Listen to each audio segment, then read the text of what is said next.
Man by his very nature knows what is good, what is evil. انسان اپنی فطرت کی بنیاد پر جانتا ہے کہ کیا خیر ہے، کیا شر ہے، کیا بھلائی ہے، کیا برائی ہے، کیا نیکی ہے، کیا بدی ہے. اس کو پڑھانے کی ضرورت نہیں ہے، اٹس گیون.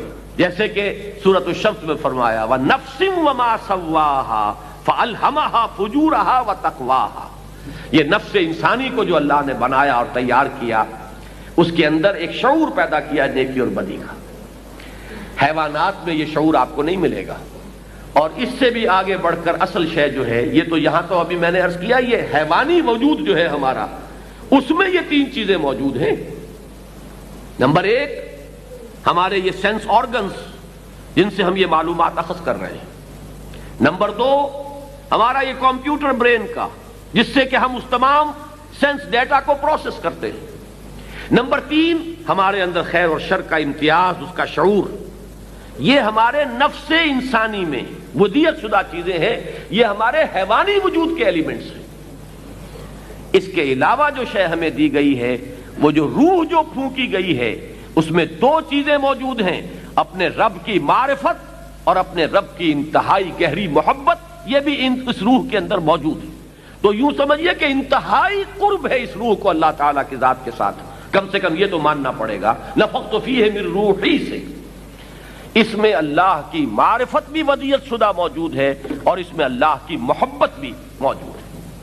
5 چیزیں دے کر بھیجا. اس کا نتیجہ کیا نکلتا ہے؟ بہت اہم بات ہے. کوئی نبی نہ آتا، کوئی رسول نہ آتا، کوئی کتاب نازل نہ ہوتی، کوئی وحی نہ اترتی،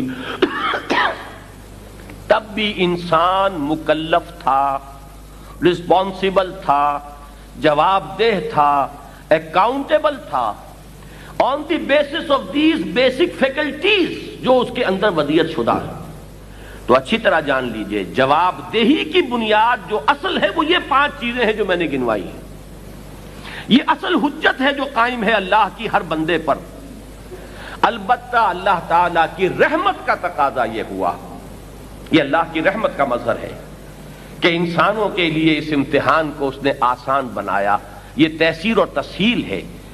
اس نے اپنا کلام نازل فرمایا چنے ہوئے بندوں پر، منتخب انسانوں پر، سیرت و کردار کے نہایت اعلیٰ نمونے، جن کا دامن کردار بے داغ، جن کی زندگیاں کھلی ہوئی کتاب کے مانند، ان کو چنا اور پھر ان کے ذمے یہ کام لگایا کہ ہمارا یہ پیغام پہنچاؤ، قولاً بھی عملاً بھی.